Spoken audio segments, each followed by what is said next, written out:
வணக்கம்.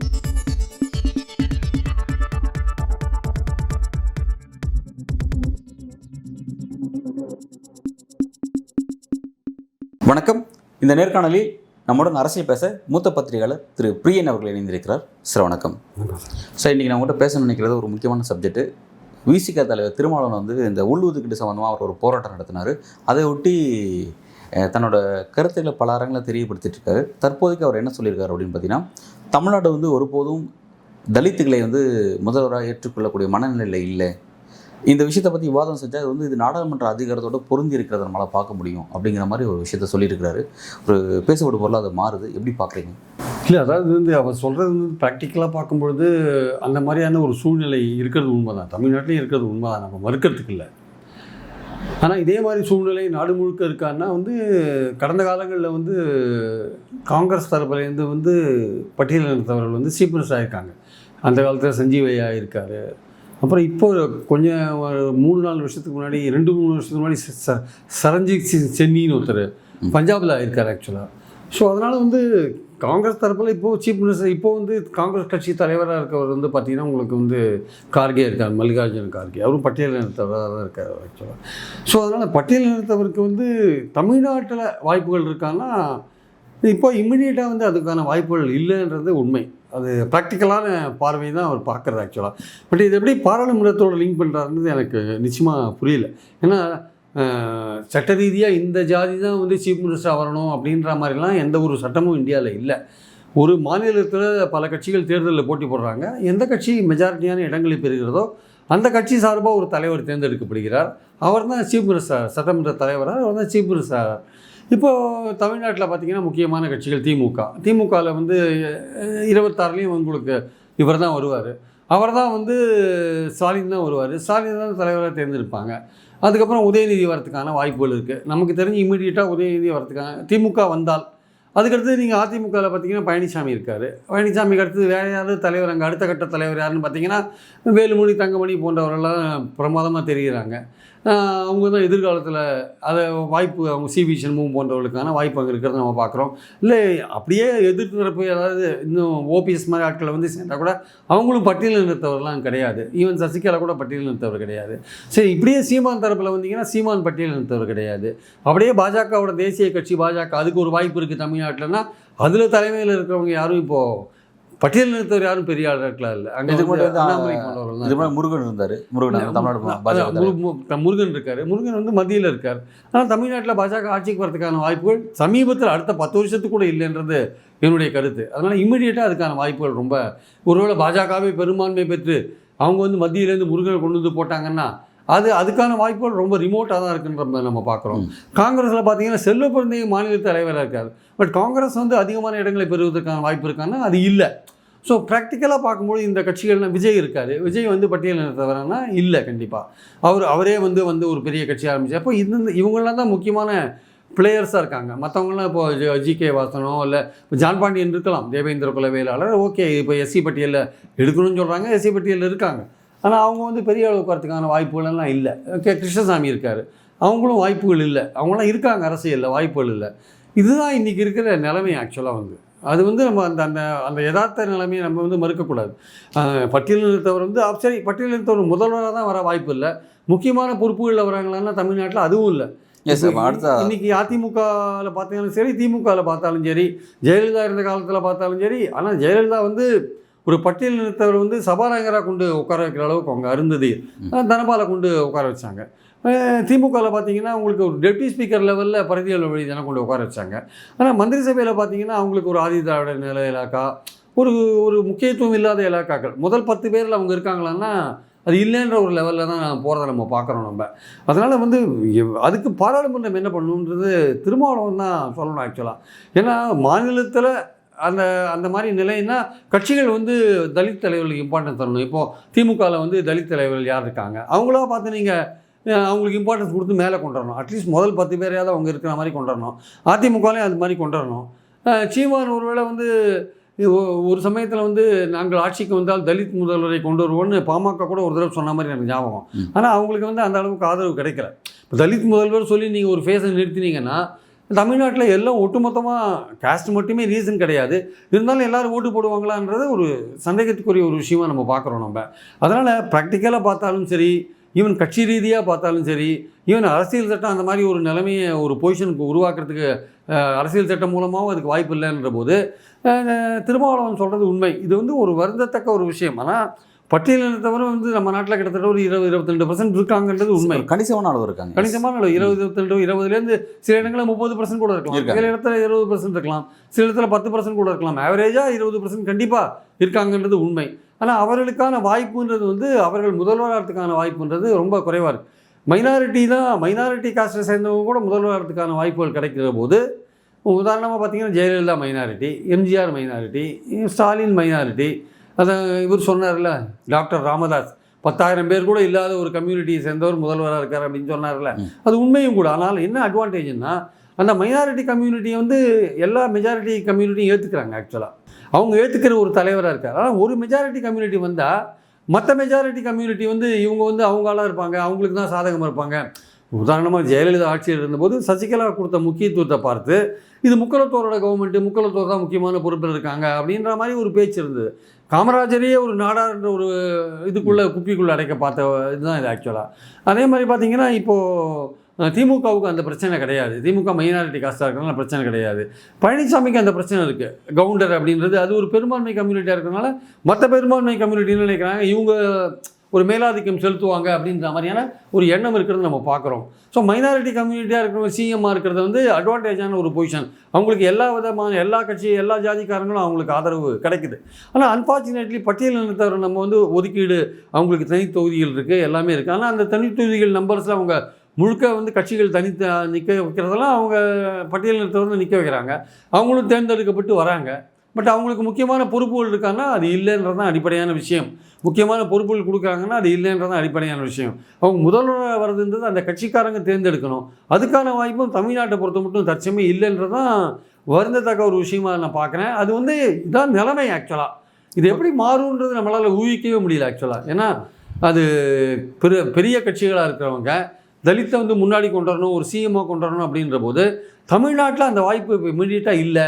திருமாவளவனே கூட அவங்களே விடுதலை சிறுத்தைகளே ஒரு பெரிய கட்சியாக வளர்ந்து எல்லா இடத்துலையும் வின் பண்ணி வந்தால் கூட ஏதாவது ஒரு கூட்டணி மந்திரி சபை வரையும் வர வாய்ப்பு இருக்கும்போது அதில் ஏதாவது ஒரு மந்திரியாக வரத்துக்கு வாய்ப்பு இருக்கும் அப்படின்ற ஒரு விஷயம் இருக்கே தவிர அவர்களே முதல்வர் கேண்டிடேட்டாக வருவாங்களான்னு நம்மளால் உறுதியாக எதையுமே சொல்ல முடியல சார்.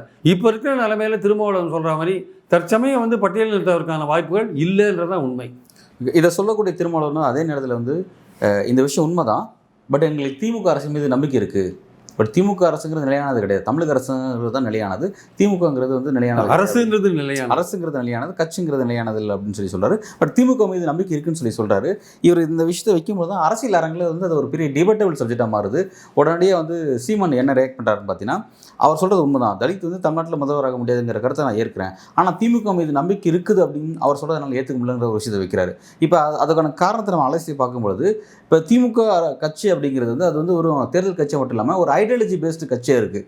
சமூக நீதி பேசின அரசியல் அந்த மாதிரியான பேசினாரு. அப்போ அந்த இடத்துலேருந்து திருமாவளவன் அவங்க கூட்டணிகளிலிருந்து அவர் தெரிவிக்கக்கூடிய இந்த கருத்துங்கிறது ஐடியாலஜி ரீதியாக பொருத்தி பார்க்க வேண்டிய அந்த சப்ஜெக்ட் டிஸ்கஷன் சப்ஜெக்டாக மாறுது. அதை எப்படி பார்க்குறீங்க சார்? இல்லை, திமுகன்றது ஒரு சமூக நீதிக்கான கட்சின்றதில் எந்த விதமான கருத்து வேறுபாடும் கிடையாது. அவங்க அந்த திராவிட இயக்கம்ன்றது சமூக நீதிக்கான ஒரு இதுதான். அது வந்து அவங்க சமூக நீதிக்காக போராடினவங்க. ஈவன் ஜெயலலிதா முதற்கொண்டு 69% கொண்டு கொடுத்தது நம்ம பார்த்தோம். கலைஞர் தான் வந்து பிற்பட்டவர்களுக்கு வந்து அந்த 50% 30-20 மோஸ்ட் எம்பிசிக்கெல்லாம் பிரிச்சதுனால நம்ம பார்த்தோம் நம்ம. ஸோ அதனால் அவங்க வந்து சமூக நீதிக்கான ஒரு விஷயங்கள் ஆதரிக்கிறாங்கன்றது உண்மைதான். ஆனால் அதே சமயம் தலித்தை வந்து ஒரு முதல்வராக கொண்டு வரதுக்கான விஷயத்தை கொண்டு வராங்களான்னா அந்த சூழல் திமுகலேயே இல்லை. ஆக்சுவலாக திமுகலேயே இப்போது நான் ஏற்கனவே சொன்ன மாதிரி திமுகலேயும் இப்போ மதிவாணன் இருக்கார், கைல்விழி செல்வராஜ் இருக்காங்க. பட் இவங்களாம் முக்கியமான இலாக்கா கையாளுறாங்கன்னா இல்லை. முதல் 10 பேரில் அவங்க இருக்காங்களா? அவங்க பிடபிள்யூடி டிபார்ட்மெண்ட்டில் இருக்காங்களா? இல்லை அவங்க வந்து உள்ளாட்சித்துறையை அவங்களுக்கு கொடுத்துருக்காங்களா? இல்லை அவங்களுக்கு வந்து பொதுப்பணித்துறை வேறு ஏதாவது ஒரு துறையை கொடுத்துருக்காங்களா? முக்கியமான துறையை கொடுத்துருக்காங்களா? இல்லை. அது மாதிரி எதுவும் நிதித்துறையை கொடுத்துருக்காங்களா? இல்லை, அது மாதிரி இல்லை ஆக்சுவலாக. ஸோ அது வந்து இயல்பாகவே இல்லைன்ற போது அப்போ திமுக வந்து முக்கியத்துவம் கொடுக்கலாம். திமுக வந்து ஒரு தலித் மேலே நம்பிக்கை வச்சு முக்கியமான துறையை கொடுக்கலாம். நீங்கள் அப்படி முக்கியமான துறையை கொண்டு போகும்போது தான் அடுத்தது வந்து ஃபர்தராக அடுத்த எலெக்ஷன்ஸில் வரும்போது அவர்களுக்கான ஏற்றம் இன்னும் வரும் ஆக்சுவலாக. நீங்கள் அவர்களை வந்து ஒரு குறிப்பிட்ட இதோடு நீங்கள் முடக்கிட்டீங்கன்னா அவங்களுக்கான வாய்ப்புகள் வந்து ஆதி திராவிடர் நலத்துறை, இல்லை அது பிற்பட்டோர் நலத்துறை, இல்லை ஏதோ மதிவாளர் மாதிரி ஏதோ சுற்றுலா இருக்கான்னு நினைக்கிறேன், சுற்றுலாத்துறை, ஏதோ ஒரு துறை கொடுக்குறீங்க வச்சுக்கோங்க. அது வந்து அந்த அளவுக்கு முக்கியத்துவமாக பேசப்படுற ஒரு துறையாக, அரசாங்கத்தில் ஒரு முக்கியமான துறையாக அதை வந்து திமுக வழிகாட்டலாம். திமுக வந்து அதை பண்ணலாம். இப்போ பரிதியல் மொழிக்கு இன்ஃபர்மேஷன் ப்ராட்காஸ்டிங் கொடுத்தாங்க, இல்லைன்னு சொல்ல வரல. இப்போ சத்யவாணி முத்துக்கெல்லாம் வந்து திமுகவில் வந்து அங்கே மத்தியில் இம்பார்ட்டன்ஸ் கொடுத்து அவங்களெல்லாம் மந்திரி ஆக்கினாங்க, உண்மை, நம்ம வந்து மறுக்கக்கூடாது. ஆனால் தமிழ்நாட்டில் மாநில அரசுன்னு வரும்போது அவங்களுக்கான அந்த முக்கியத்துவம் கொடுக்கப்படுகிறதான்றது ஒரு நிச்சயமான ஒரு கேள்விக்குறியான ஒரு விஷயமாக தான் நம்ம பார்க்குறோம். ஏதாவது சில பேர் சொல்லுவாங்க, நாங்கள் வந்த பிறகு கலைஞர் தான் வந்து முதல்ல வந்து ஒரு தாழ்த்தப்பட்டவர் வந்து ஹைகோர்ட் ஜட்ஜ் ஆக்கினார், அதுக்கப்புறம் அவர் தான் வந்து சுப்ரீம் கோர்ட்டுக்கு போனார்லாம் உண்மை, அது இல்லைன்னு நான் மறுக்கலை. ஆனால் இங்கே தமிழ்நாட்டு அரசியலில் அவர்கள் வந்து ஒரு முக்கியத்துவம் பெற்று முதல்வர் ஆகிறதுக்கான வாய்ப்பு இருக்கான்னா இப்போ இருக்கிற சூழலில் அது இல்லை. அது திமுக மேலே ஒரு நம்பிக்கை தெரிவிக்கிறதுக்கு காரணம் அந்த அட்லீஸ்ட் குறைஞ்சபட்சம் மற்ற கட்சியை கம்பேர் பண்ணும்போது திமுகவில் வந்து ஓரளவுக்கு வாய்ப்புகள் இருக்குது அப்படின்னு அவர் நினைக்கிறார். சமூக நீதிக்கான ஆதரவான கட்சியாக இருந்ததுனால திமுகவில் வந்து அதுக்கான வாய்ப்புகள் இருக்குதுன்னு நினைக்கிறாரு. அது திருமாவுடைய பார்வையில் திமுக வந்து பெட்டராக இருக்குது அப்படின்னு அவர் நினைக்கிறாரு. அது பெட்டராக இருக்கிறது உண்மை தான். பட் ஆனால் திமுகலேயே வந்து இன்னும் கொஞ்சம் பட்டியலில் இருந்தவருக்கு இம்பார்ட்டன்ஸ் கொடுக்கலான்னு தான் நம்மளுடைய. இல்லை, அதுதான் அது பெட்டராக இருக்கிறது உண்மைதான் சொல்லி சொல்கிறீங்கன்னா, இப்போ வந்து நீங்கள் சொன்ன மாதிரி ஆல்ரெடி நீங்கள் 2 விஷயத்தை டச் பண்ணிட்டீங்க. முதல்வர் ஆக முடியாது, தலித் வந்து ஒரு முதல்வர் ஆக முடியாது, ஒன்று. இப்போ இருக்கிற சூழலில் திமுக ஆக முடியாது, ஒன்று. ரெண்டாவது, சரி முதல்வர் ஆகாமல் போனால் கூட பிறகு முக்கியமான போர்ட்ஃபோலியோவை அவங்க பெறலாம். அதான் சொன்ன மாதிரி முக்கியமான அமைச்சர் அவங்க பெறலாம். அந்த இடத்துல கூட திமுக செய்யாமல் இருக்கும்போது எப்படி நம்பிக்கையாக இருக்கு சொல்கிறாரு. அது என்ன காரணம்னா, அவர் கூட்டணியில் இப்போ தற்சமயம் இருக்காரு, வெளிப்படையாக எதுவும் பேச முடியாது. ஓகே, ஸோ ஒரு நம்பிக்கையை வெளிப்படுத்துறாரு. திமுகவே நீங்கள் செய்யுங்கன்றார். ஆக்சுவலாக திமுகவில் பண்ண முடியும்னா அவருடைய எதிர்பார்ப்பு திமுக அதை பண்ணணுன்றது ஆக்சுவலாக. அப்போ எதிர்பார்ப்பா இதோட அதை வந்து இப்போ திமுக மேலே வந்து ஒரு குறையா சொல்ல முடியாது, கூட்டணியில் இருக்கிறதுனால சொல்ல முடியாது. அவரோட எதிர்பார்ப்பை அவர் பதிவு பண்ணுறாருன்னு எடுத்துப்போமே. அப்போ வந்து இப்போ இந்த நேரத்தில் இது ஏன் டாக் அப்படிங்கிற மாதிரி நம்ம பேசும்பொழுது, இப்போ திமுக அடுத்து வந்து துணை முதல்வர் யார் அப்படின்ற ஒரு டாக் போயிட்டு இருக்கு. உதயநிதி அந்த இடத்துல கொண்டு வந்து அமர்த்தலாம் அப்படிங்கிற மாதிரி டாக் வெளிப்படையாக போகுது. சீனியர் மினிஸ்டர்ஸ்லேயே ஓப்பனாக வெளியில் பேசியிருக்கான்னு பார்க்குறேன். அப்போ அந்த நேரத்தில் உதயநிதி வந்து இந்த விஷயத்தை, அதாவது ஸ்டாலின் வந்து இந்த விஷயத்தை கையாளணும், என் கருத்தை எடுத்துக்கோங்க அப்படின்னு அதுக்காக தன்னோட கருத்தை பதிவு பண்ணுறாரு. எப்படி பார்க்காது அவர் அதுக்காக அந்த கருத்தை பதிவு பண்ணால் கூட அது வந்து நடக்கக்கூடிய சான்ஸ் வந்து திமுகவில் தற்சமயத்துக்கு இல்லைன்றதான் யதார்த்தமான விஷயம். அவர் வந்து சொல்லலாம், அவர் வந்து திருவா வந்து ஓப்பனாக சொல்கிறார், எங்க நாங்கள் கூட்டணியில் இருக்கோம், உங்கள்கிட்டையும் நிறையா தலித் எம்எல்ஏக்கள்லாம் நிறைய பேர், அதுலேயும் திறமையானவங்க நிறைய பேர் இருக்காங்க. அதாவது திமுகவில் இருக்கிற தலித் எம்எல்ஏக்கள்லேயே இப்போ மதிவானனோ, கல்வி செல்வராஜோ, இப்போ வேறு பலரோ, இப்போ நிறைய பேர், எக்மோர் வந்து பரந்தாமன் இருக்கார். பரந்தாமன் வந்து நிச்சயமாக தகுதியான ஒரு கேண்டிடேட்டுங்க. அவருக்கு ஏன் கொடுக்காத இருக்காங்க திமுகன்றது எனக்கு நிச்சயம் இன்னும் ஒரு கேள்விக்குரிய விஷயமா தான் நான் பார்க்குறேன். ஸோ பரந்தாமன் போன்ற இளைஞர்கள் இருக்காங்கல்ல, அவங்களுக்கெல்லாம் வாய்ப்பு கொடுக்கலாம், நல்ல இலக்கா கொடுக்கலாம் அவங்களாம். ஆக்சுவலாக அதையே பண்ண மாட்டேன்றீங்க அப்படின்ற ஒரு கேள்வி இயல்பாயிடுது. ஸோ திருமாவுடைய வருத்தம்ன்றது வந்து முதல்வர் ஆறுன்றதை விட முக்கிய பொறுப்பு கிடைக்கலன்றது கூட ஒரு வருத்தம் தான். இதில் வந்து இன்னார் தான் முதல்வர் ஆனோம், இதில் வந்து நீங்கள் இந்த ஜாதி தான் வந்து சிஎம் ஆனோன்றதெல்லாம் வந்து எந்த பாராளுமன்ற சட்டமெல்லாம் இதில் ஏன் பாராளுமன்றத்தை அவர் லிங்க் பண்ணார் எனக்கு தெரியல. இப்போ நாளைக்கு வந்து அகில இந்த அளவில் நான் எப்படி பார்க்குறது கரெக்டாக நீங்கள் சொல்லுங்கள். ஏன்னா பாராளுமன்றம் அப்படின்னு பொழுது பாராளுமன்ற அரசியல் மோடியோட அரசியல் தான் இப்போ பார்க்குறோம். அவர் வந்து வெளிப்படையாக இந்த கேஸ்ட் பேஸ் சென்சஸ் நடத்தாமல், எந்த விதமான சென்சஸும் பாப்புலேஷன் சென்சஸும் நடத்தாமல், கேஸ்ட் பேஸ் சென்சஸ் எதுவுமே நடத்தாமல் அதை நடத்தாததுனால இருக்கக்கூடிய இங்கே பிரச்சனை இருக்குது பார்த்தீங்களா. அதாவது எந்த வாய்ப்புகள் எந்த சமூகம் அனுபவிக்குது அப்படிங்கிற ஒரு கேள்வி இருக்குது. ராகுல் காந்தி வந்து அதை துல்லியமாக அடிக்கிறாரு. கிட்டத்தட்ட வந்து பிரதமர் அலுவலகத்தையே 93% வந்து அதர் கேஸ்ட் தான் வந்து எல்லாத்தையும் ஆக்குபை பண்ணிட்டு இருக்காங்க, தவிர அது ஆதிக்க சாதிகள்லாம் எல்லா போஸ்ட்டும் ஆக்குபை பண்ணியிருக்காங்க. சாதாரண மக்களுக்கு எது வாய்ப்புகளும் கிடைக்க மாட்டேன்றதை பதிவு பண்ணுறாரு. அவரால் அதனால் அவர் இதில் கிளிக் பண்ணி சொல்கிறார். இல்லை, அதாவது இப்போ திரும்ப வந்து பேசுறது வந்து பட்டியல் நிறுத்தவர் தான் பேசுகிறாரு. இப்போ ஒவ்வொரு சென்சஸ்லையும் பட்டியல் நிறுத்தவர் பற்றின விவரங்கள் எடுக்கிறாங்க. மலைவாழ் மக்கள், பட்டியல் நிறுத்தவர் மக்கள் கண்டிப்பாக அதை அவங்க எப்படி இருக்காங்க, அவங்களுடைய சமூக பொருளாதார கல்வி நிலை எப்படி இருக்குன்ற விஷயம் வந்து மேண்டேட்டரி, அதாவது கட்டாயமாக எடுக்கிற ஒரு விஷயம், சென்சஸில் எடுக்கிற விஷயம். ஆனால் ஓபிசிக்கு எடுக்கிறது இல்லை. இப்போது இவர் கேட்குறது வந்து ராகுல் காந்தி கேட்குறது ஓபிசிக்கான விஷயத்தையும் எடுங்கன்றார். அது வந்து அந்த கல்வி பொருளாதார சமூக அந்த பின்னணி இருக்குல்ல, அதில் எப்படி இருக்காங்க, அதாவது சோஷியலாக எப்படி இருக்காங்க, எஜுகேஷனலாக எப்படி இருக்காங்க, அவங்களோட எக்கனாமிக்கலாக எப்படி இருக்காங்க, இந்த நிலைப்பாடு வந்து எஸ்ஐக்களை பொறுத்த மட்டும் மேண்டேட்டரியாக கண்டிப்பாக ஒவ்வொரு சென்ஸ்லையும் எடுக்கிறாங்க. 2011 எடுத்திருக்காங்க. அந்த விஷயங்கள்லாம் கவர்மெண்ட்டுக்கு தெரியும். அதில் வந்து எந்த விதமான கருத்து வேறுபாடு அவங்களுடைய நிலைமை எப்படி இருக்குது, அதில் அந்த நிலைமையை வச்சு தான் அவங்களுக்கு வந்து இந்த எம்எல்ஏ எலெக்ஷனில் இடஒதுக்கீடு, தொகுதி ஒதுக்கீடு இல்லை எம்பியில் தொகுதி ஒதுக்கீடுன்றது தொடர்ந்து கண்டினியூ ஆகிறதுக்கு காரணம் அந்த மாதிரியான ஒரு கணக்கீடு இருக்கிறது தான். இன்னும் அரசியல் ரீதியாக அவங்களோட ரெப்ரசன்டேஷன் கண்டிப்பாக தேவை, பார்லிமெண்ட்லேயும் தேவை, சட்டமன்றத்துலேயும் தேவைன்றது இந்த கணக்கீடு மூலமாக நமக்கு தெரிய வருது. முதல்ல 10 வருஷத்துக்கு தானே சார் கொண்டாந்தாங்க. அதுக்கப்புறம் இன்றைக்கி நாடு 70 வருஷத்துக்கு கடந்து போயின்னு இருக்கிற நிலையில் இன்றைக்கும் அந்த ஒதுக்கீடுகள் ஏன் இருக்குன்னா அந்த கணக்கீடுகள் இருக்குது. இந்த கணக்கீடுகள் படி பார்த்திங்கன்னா இன்னும் சமூக ரீதியாக பிற்பட்ட ரீதியில் இருக்காங்க. அவங்களுக்கு அரசியல் ரீதியான ஒரு பிரதிநிதித்துவம் வந்து கண்டிப்பாக தேவைன்றதுனால தான் தனித்தொகுதியில் இன்னும் இருக்குது ஆக்சுவலாக. ஸோ அதனால் அந்த கணக்கீடுன்றது கவர்மெண்ட்டு இருக்குது. ஆனால் ஓபிசிக்கான கணக்கீடு இருக்குல்ல, அதுதான் இப்போ முக்கியமான தேவை. ராகுல் காந்தி வலியுறுத்துறது ஓபிசிக்கான தேவை. அது எஸ்சி எஸ்டிக்கான விஷயங்கள் கவர்மெண்ட்டிட்ட ஏற்கனவே பட்டியல் இருக்குது, அது தொடர்ந்து எடுத்துகிட்டு வர ஒரு விஷயம். சரி, அப்போ அப்படின்னா வந்து நீங்கள் ஏற்கனவே குறிப்பிட்ட மாதிரி வந்து இந்த விஷயத்தை திரும்ப ஏன் வந்து நாடாளுமன்றத்தோட பொருத்தி பார்க்குறாரு அப்படின்ற கேள்விக்கு, நாடாளுமன்றத்தில் இதே நிலைமை தான் இருக்குது. அங்கேயும் நாடாளுமன்றத்தில் ஒரு பிஎம்ஆவோ அல்லது முக்கியமான போர்ட்ஃபோலியோவோ குறிப்பிட்ட இந்த ஒடுக்கப்பட்ட சமூக தலித் மக்களுக்கு கிடைக்க மாட்டேங்குது, அந்த விஷயத்தை அவர் பதிவு பண்ணுறாரு அப்படின்னு பார்க்கலாம். இல்லை, அங்கே வந்து அது நாடாளுமன்றத்தில் கிடைக்க மாட்டேங்குதுன்னா சட்ட ரீதியாக அதில் ஒன்றும் பண்ணுறதுக்கான வாய்ப்பே இல்லை. கட்சிகள் தான் வந்து பட்டியலினத்தவருக்கு முன்னுரிமை கொடுக்கணும். ஆனால் வந்து ஒரு கட்சியில் வந்து இத்தனை எம்எல்ஏக்கள் வராங்க, வெற்றி பெற்று வராங்க அப்படின்ற போது அதோட ஒப்பிடும்போது மற்ற ஜாதியை சேர்ந்த எம்எல்ஏக்கள்லாம் எம்பிக்களோ அதிகமாக இருப்பாங்க ஒரு பார்ட்டியில். ஸோ இப்போ நான் எப்படி இங்கே தமிழ்நாட்டுக்கு சொன்னேனோ, தமிழ்நாட்டில் திமுக பெரும்பான்மை கட்சியாக வருது, இப்போ அங்கே பாஜக பெரும்பான்மை கட்சியாக வருது. அந்த பாராளுமன்ற உறுப்பினர்கள் கூட்டம் நடக்குது வச்சுக்கோங்க. அதில் வந்து உடனே நார்மலி வந்து ஒரு மோடியை தேர்ந்தெடுக்கிறாங்க. மோடி வந்து ஒரு ஓபிசியாக இருக்கார். அவங்களே வந்து ஒரு எஸ்சி கேண்டிடேட்டை நிற்க வச்சு தேர்ந்தெடுக்கிறாங்க வச்சுக்கோங்க. அதுக்கான சாத்தியம் இருக்கான்னா நிச்சயமாக பாஜகலையும் இல்லை, தற்சமயத்துக்கு இல்லை. அங்கே தனியாக கடைசியாக வந்து கட்சி தலைவராக பங்காரு லட்சுமணனை போட்டாங்க. ஆனால் சார் பாஜக வந்து ஒரு குற்றச்சாட்டு முன் வைக்கிறாங்களே சார், இப்போ வந்து நாங்கள் வந்து ஒரு குடியரசுத் தலைவராக வந்து ஒரு ஒடுக்கப்பட்ட சமூகத்தை சேர்ந்தவரோ அல்லது பழங்குடியின சமூகத்தை சேர்ந்தவரை நியமிக்கிறோம் அப்படிங்கிற மெசேஜ் இந்த மாதிரியான விஷயம் கூட நீங்கள் செய்ய மாட்டேங்கிறீங்களே. தமிழ்நாட்டோட பாஜக தலைவராக நாங்கள் ஒரு ஒடுக்கப்பட்ட சமூகத்தை வந்து கொண்டு வந்து அவங்கள ரெப்ரசன்ட் பண்ணுறோன்னு இப்போ சமூக நீதி பேசக்கூடிய அதே உங்களுடைய ஐடியாலஜியை பேசிட்டு திமுக போட்டவங்க நீங்கள் செய்ய மாட்டேங்குன்னு சொல்லிட்டு இவங்க மேலே ஒரு குற்றச்சாட்டு வைக்கிறாங்களே. இப்போ அது வந்து இப்போ திரும்ப சொல்கிற இருக்கிறதோட பொருத்தி பார்க்க வேண்டிய சூழல் இருக்குது. எப்படி பாஜக வந்து மலைஜாதியை போட்டவங்கன்னு பெருமைப்பட்டாங்க. அதுக்கு முன்னாடி ஆர்கே நாராயணன் பட்டியலினத்தவர்கள் காங்கிரஸ் போட்டாங்கல்ல, அவரும் ஜனாதிபதியாக இருந்தார் இல்லையா. ஸோ காங்கிரஸை பொறுத்த மட்டும் அவங்க வந்து வாய்ப்பு கிடைக்கும் போது யூஸ் பண்ணுறாங்க. ஆனால் பிரதமராக போடுறாங்களான்னா அது கண்டிப்பாக அதுக்கு வாய்ப்பு இல்லை.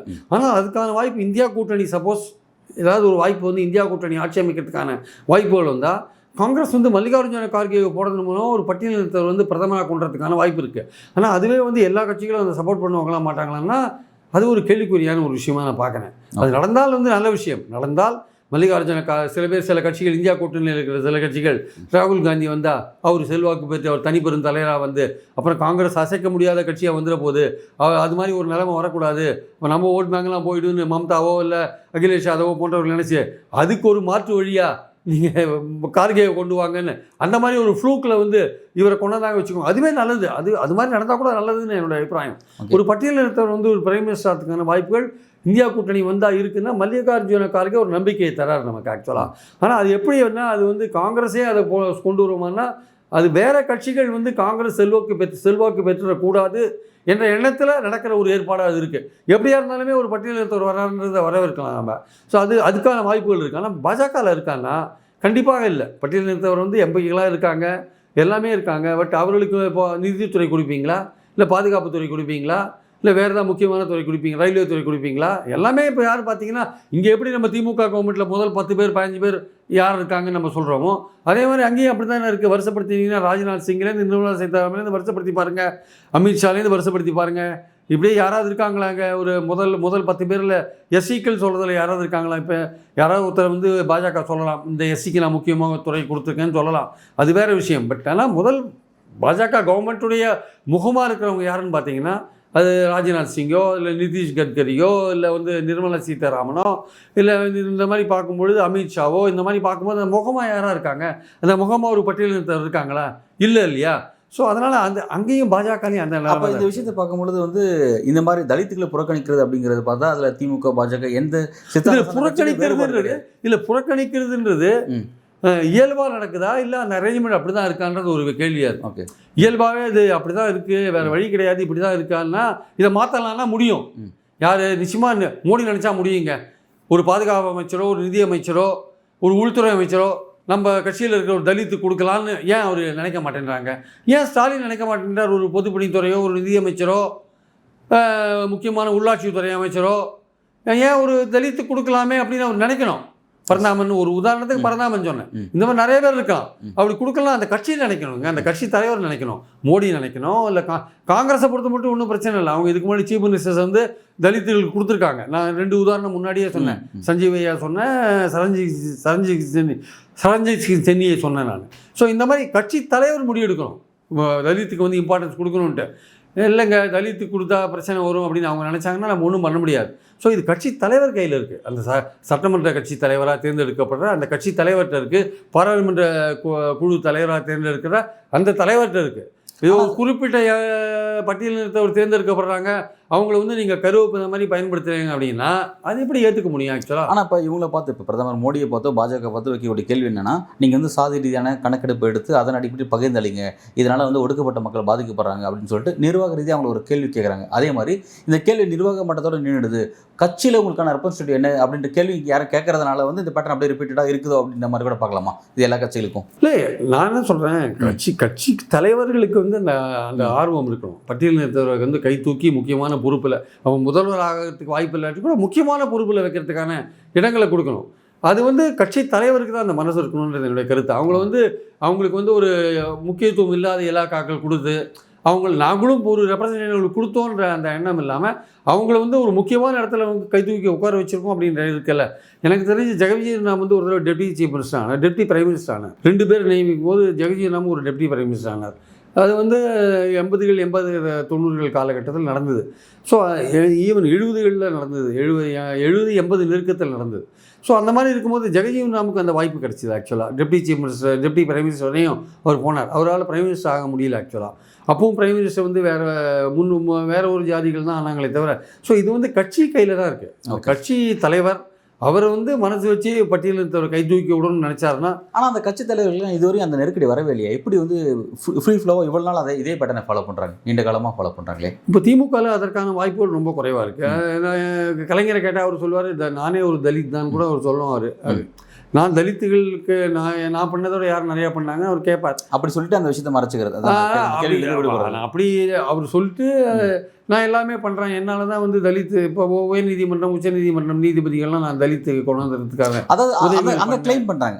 அவங்க நோக்கி வைக்கும் பொழுது அந்த மக்களை, அந்த ஒடுக்கப்பட்ட மக்கள் இந்த அளவுக்கு வந்து இவ்வளோ தூரம் வெளிநாடு போயிருக்காங்க, அரசு துறை முக்கியமான பணிக்கு வந்திருக்காங்கன்னு சொல்லிட்டு ஒரு அடையாளமாக அவங்களை படுத்துறாங்களே தவிர அவங்க சார்ந்திருக்க கட்சியில் அவங்களுக்கு என்ன இடத்தை கொடுக்குறாங்கன்ற ஒரு கேள்விக்கு பதில் சொல்ல மாட்டேங்கிறாங்க. கட்சியிலேயே வந்து முக்கியமான பொறுப்பு கொடுக்க மாட்டேங்க.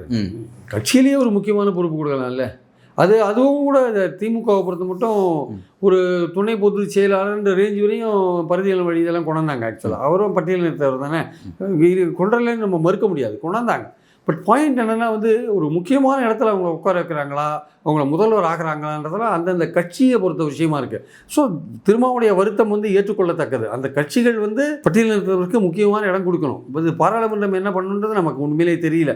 எந்த அடிப்படையில் பாராளுமன்றத்தை சொன்னார் நமக்கு தெரியாது. அது பாஜகவோ ஆட்சிக்கு வரக்கூடிய கட்சிகள் வந்து பட்டியலினத்தவருக்கு முன்னுரிமை கொடுத்து அவங்கள முதல்வர் ஆக்காட்டி கூட பரவாயில்ல, பிரதமர் ஆக்காட்டி கூட பரவாயில்ல, முக்கியமான இடத்துல உட்கார வைக்கணும் அப்படின்றது தான் அவங்களுக்கும் ஒரு திறமை இருக்குது. அதையும் பயன்படுத்தணும். அவங்கள வந்து ஒரு ஊர்கா மாதிரி பயன்படுத்தக்கூடாது என்பது நம்மளுடைய கருத்து. அதாவது அந்த ஒரு மன வருத்தம் வந்து திருமாக்கும் இருக்குது. அது வந்து நடைமுறையில் வந்து அது சாத்தியமே சமீபத்தில் சாத்தியம் வர மாதிரியான விஷயமே நமக்கு தெரியல. ஆக்சுவலாக அதுதான் வந்து வருத்தத்துக்குரிய ஒரு விஷயமா நம்ம பார்க்குறோம். ஆக்சுவலாக இந்த விஷயத்தில் வந்து என்னோட ஃபைனல் கொஸ்டின் அப்படிங்கிறது, அவர் இந்த விஷயங்கள் எங்கேருந்து பேசப்படும் பொருளாக மாறுச்சுன்னா அந்த ஒதுக்கீடு, சமீபத்தில் அறிவிக்கப்பட்ட அந்த ஒதுக்கீடு, எஸ்சிக்கு எஸ்டிக்கான ஒதுக்கீடு, அந்த விஷயத்தை பொறுத்த வரைக்கும் அவர் ரொம்ப முக்கியமான விஷயத்தை பதிவு பண்ணுறாரு. இந்த விஷயத்தில் சுப்ரீம் கோர்ட் வந்து தன்னுடைய தீர்ப்பை வந்து அவங்க மறு ஆய்வு செஞ்சுக்கணும், அதை வந்து திருத்தி அமைச்சிக்கணும். அதுக்கு வந்து நீங்கள் ஒரு சீராய்வு மனு போடுங்க. இது டெல்லி கவர்மெண்ட்டுக்கு அவர் வந்து ஒரு கடிதம் எழுதுகிறார், ஒரு கோரிக்கை வைக்கிறார். அது கூட இன்னொரு விஷயத்தை வைக்கிறாருன்னா, இந்த உள்ளொதுக்கீடு விவகாரத்தை ஒன்றிய அரசு கையில் இருக்கணும், அது மாநில அரசுக்கு வரக்கூடாது அப்படின்ற ஒரு விஷயத்தையும் அவர் சேர்த்து அதையும் அந்த கருத்தையும் வலியுறுத்துறாரு. அதுக்கு காரணமாக என்ன முன் வைக்கிறான்னு பார்க்கும்பொழுது வந்து இங்கே இருக்கிற மாநில கட்சிகள் ஒரு குறிப்பிட்ட சமூகத்துக்கு உள்ளொதுக்கீடு கொடுத்து தங்களோட வாக்கு வங்கியை தக்க வச்சுக்கிறதுக்கு அதை அரசியலாக பயன்படுத்துகிறாங்க அப்படிங்கிற ஒரு குற்றச்சாட்டு முன் வைக்கிறார். எப்படி பார்க்குறீங்க சார்? இல்லை, இது வந்து தமிழ்நாட்டுக்கு மட்டும் அப்ளை ஆகாது சார். எல்லா மாநில அரசுகளும் உள்ளொதுக்கீடு பண்ணான்னு சுப்ரீம் கோர்ட் சொல்லிட்டாங்க. ஸோ அரசியல் ரீதியாக வந்து பல்வேறு மாநில கட்சிகள் வந்து அந்த ஆதாயம் பெறத்துக்கான விஷயங்கள் இறங்கிறதுக்கான வாய்ப்புகள் இருக்குது. ஆனால் எல்லாமே ஒரு டேட்டாவோடு தான் பண்ண முடியும். நீங்கள் சாதாரணமாக இப்போ 3% வந்து கலைஞர் அருந்ததிற்கு பண்ணார்னா அது நீதிபதி ஜனார்தனம் மூலமாக அதை வந்து பார்த்து அதை வச்சு தான் பண்ணினார். ஆக்சுவலாக அந்த சகட்டு மேனிக்கு வந்து அடுத்தது இன்னொரு ஜாதிக்கு பண்ணுவார், தேர்தலும் போது இன்னொரு ஜாதிக்கு பண்ணுவார் அப்படின்னு சொல்ல முடியாது. பழனிசாமி பண்ண வண்டிகளுக்கு 10.5% சொல்லி எடப்பாடி அது டேட்டா கேட்குறாங்கல்ல. இப்போது இதில் எல்லாத்துக்கும் ஒரு சார் இடஒதுக்கீடுன்றது வந்து ஜாதி சம்மந்தப்பட்ட விஷயம் இல்லை சார். அவங்களுடைய பேக்வேர்டு, அவங்க பிற்பட்ட நிலையில் இருக்கிற அந்த பொசிஷன் தான். இன்சிடென்ட்லேயே அவங்க அந்த ஜாதியை சேர்ந்தவங்களாக இருக்காங்க. ஸோ ஒரு சமூக பொருளாதார கல்வி அடிப்படையில், பொருளாதாரம் கூட இல்லை, சமூக கல்வியில் அவங்க எவ்வளோ தூரம் பின்னாடி இருக்காங்கன்றதான் முக்கியமான பாயிண்ட். அதுக்கு டேட்டா வேணும். அதுக்கு டேட்டா இல்லாத நீங்கள் வந்து பண்ண முடியாது. ஸோ அதை தான் வந்து வெறும் இந்த வன்னியராக இருந்தாலே இடஒதுக்கீடு கிடைக்குன்றது கிடையாது. நீங்கள் வன்னியராக இருக்கீங்க, ஆனால் வன்னியராக இருக்கிறது மட்டும் இல்லை, நீங்கள் பிற்பட்ட நிலையில் இருக்கீங்க, சமூக கல்வி அடிப்படையில் பிற்பட்ட நிலையில் இருக்கீங்கன்னா அதுக்கான வாய்ப்பு தான் அந்த இடஒதுக்கீடு கொடுக்குறதே தவிர நீங்கள் இந்த ஜாதியை சேர்ந்தவங்களாக இருந்தாங்கன்னு கிடைப்போ 20% இப்போ தலித்துகளுக்கு வந்து 18% தமிழ்நாட்டில் ஒதுக்கீடு இருக்குது சார். அங்கே டெல்லியில் வந்து 15% இருக்குது. இப்போ மலைவாழ் மக்களுக்கு 7% இருக்குது டெல்லி சென்ட்ரல் கவர்மெண்ட்டோட இதில். தமிழ்நாடு கவர்மெண்ட்டில் வந்து 18+1 தான் இருக்குது மலைவாழ் மக்களுக்கு. இந்த 18%ல் வந்து யார் யார் இப்போ ரொம்ப பிற்பட்ட நிலையில் இருக்காங்க, இந்த இடஒதுக்கீடு கொடுத்தோமே நம்ம 18% பட்டியலின மக்களுக்கு, அதில் வந்து யார் யார் எந்தெந்த ரேஞ்சில் இருக்காங்க, யார் ரொம்ப பின்னாடி இருக்காங்கன்னு பார்க்கும்போது அருந்ததியர்கள் பின்னாடி இருந்தாங்க. அதனால் அவங்களுக்கு எக்ஸ்க்ளூசிவாக அதுக்குள்ளே ஒரு 3% கொடுத்தார் கலைஞர். அதை மாதிரி தான் நீங்கள் அதுவும் டேட்டா வச்சு தான் கொடுத்தார். அதே மாதிரி தான் நீங்கள் இன்னும் யாராவது பிற்பட்ட நிலையில் இருக்காங்கன்னா அவங்க கிளைம் பண்ணுறதுக்கான வாய்ப்புகள் இருக்குது. அது வந்து கொடுக்கக்கூடாதுன்னா வந்து உள்ஒதுக்கீடு கொடுக்கலான்னு சுப்ரீம் கோர்ட் சொல்லிட்டாங்க. ஆனால் இந்த எந்தெந்த மாநில கவர்மெண்ட் இதை அரசியல் ரீதியாக பயன்படுத்துகிறாங்க, ஏன்னா எல்லாமே இப்போலாம் எல்லாமே கோர்ட்டுக்கு போயிடுங்க. யார் கொடுத்தாலுமே கோர்ட்டுக்கு போகும். கோர்ட்டு வந்து அதை அங்கீகரிக்கணும். கோர்ட்டு சும்மா அங்கீகரிக்க மாட்டாங்க. அதனால் இது அரசியலுக்கு பயன்படுத்தினீங்கன்னா கோர்ட்டு வந்து அதுக்கு ஒரு முற்றுப்புள்ளி வச்சுருவாங்க. எப்படி இப்போ 10.5 கொடுத்தாங்க, அது ஒரு வச்சாங்க கோட்டா. நீங்கள் இப்போ மறுபடியும் ஜஸ்டிஃபை பண்ணுறது ஒரு கணக்கோடு போகணும். ஜாதிவாரி கணக்கெடுப்பு எடுத்தால் தான் தெரியும், நிலைமை தெரியுன்றது ஸ்டாலினோட பாயிண்ட்டு. அன்புமணி சொல்கிறாரு மாநில அரசு எடுக்கலான்றாரு. ஸ்டாலின் சொல்கிறாரு மத்திய அரசு தான் எடுக்கணும். ஏன்னா சென்சஸ் ஆக்ட் 1948 அவங்க தான் எடுக்க முடியும். சர்வேலன்ஸ் ஸ்டேட் எடுக்க முடியும், சென்சஸ் வந்து சென்ட்ரல் தான் அதாங்க அப்படின்றது ஸ்டாலினோட வாதம். அதை வந்து நேஷ்னல் ஸ்டாட்டிஸ்டிக்கல் ஆக்ட்னு ஒன்று 2008 கொண்டு வந்தாங்க. அதை எப்படி சர்வே தான் எடுக்க முடியும். ஆக்சுவலாக சென்சஸ் ஆக்ட் 1948 படி எடுக்கணும்னா இண்டிவிஜுவலாக போய் பார்த்து எடுக்கணும்னா சென்சஸ் மத்திய அரசு தான் எடுக்க முடியும். மத்திய அரசு தான் எஸ்சிக்கெலாம் வந்து அந்த சென்சஸோடு சேர்த்து எடுத்துகிட்டு இருக்காங்க.